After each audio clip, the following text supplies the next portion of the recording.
In this video, I'm going to show you how to fix the "sorry, you can't view or download this file at this time" error on Google Drive.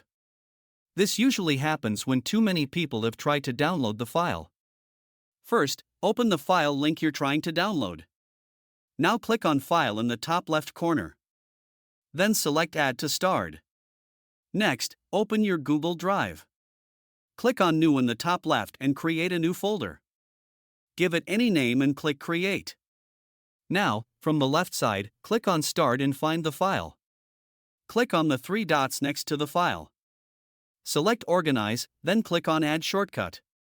Choose the folder you just created and press Add. Now go to My Drive and locate that folder. Right-click on the folder and click Download. Google Drive will now compress it into a zip file and start downloading. Once it's finished, open your Downloads folder and extract the file.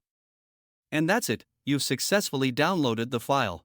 If this video helped you, don't forget to like, subscribe, and I'll see you in the next video.